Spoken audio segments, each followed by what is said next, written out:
नमस्कार, मैं अकरम हाशमी।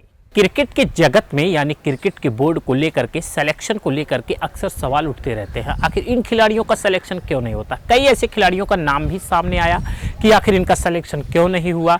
कई ऐसे खिलाड़ी को ऐसा भी साबित हुआ था कि वो प्रैक्टिस कर रहे थे लेकिन उनको चोटिल घोषित किया गया। बाद में ये पता चलता है कि वो चोटिल नहीं है। ये सिलेक्शन बोर्ड को लेकर के इस तरीके की सवालें उठती आ रही थी।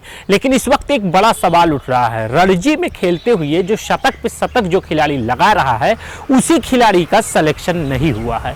ये एक बड़ा सवाल है। जो खिलाड़ी बेहतर परफॉर्मेंस कर रहा हो, बेहतर खेल रहा हो, अगर उसका सिलेक्शन नहीं हो रहा है तो ये एक बड़ा सवाल बन गया है। आपको बताते चले कि एक खिलाड़ी है करुण नायर।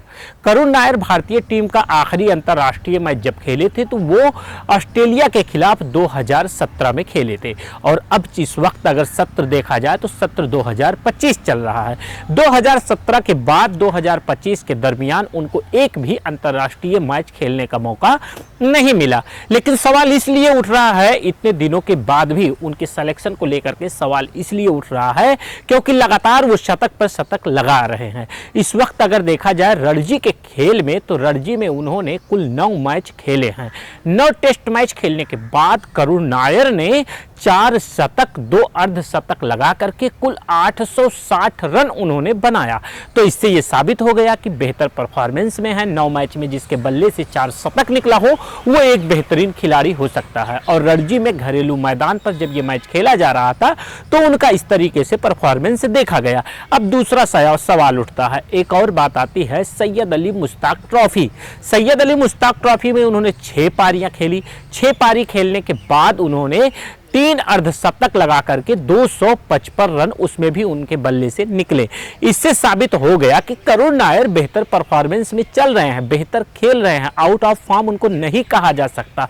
जो खिलाड़ी 9 मैच में 4 शतक लगा रहा हो उसको आउट ऑफ फॉर्म नहीं कहा जाएगा। लेकिन सवाल ये बनता है आखिर उनका सिलेक्शन क्यों नहीं हो रहा है।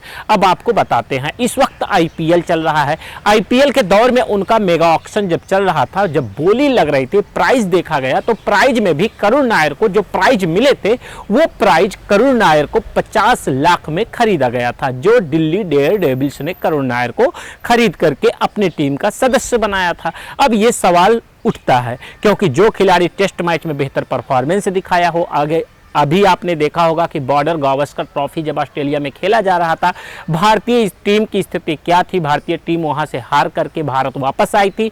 लेकिन करुण नायर उस मैच में भी उस दौरान उनका सिलेक्शन नहीं हुआ था। फिर इसके बाद दूसरा मैच आता है, आप देखे होंगे चैंपियन ट्रॉफी। चैंपियन ट्रॉफी में भी करुण नायर का सिलेक्शन नहीं हुआ था। आखिर करुण नायर का सिलेक्शन क्यों नहीं हो रहा है, ये एक सबसे बड़ा सवाल बन गया है। आप भी कमेंट के साथ बता सकते हैं कि आउट ऑफ फॉर्म खिलाड़ियों को देखा गया कि सिलेक्शन उनका हुआ, लेकिन परफॉर्मेंस बेहतर परफॉर्मेंस करने वाले खिलाड़ी का सिलेक्शन क्यों नहीं हो रहा है। लगातार इस तरह की अपडेट के लिए बने रहिए हमारे साथ और देखते रहिए इंडिया न्यूज़ यूपी यूके।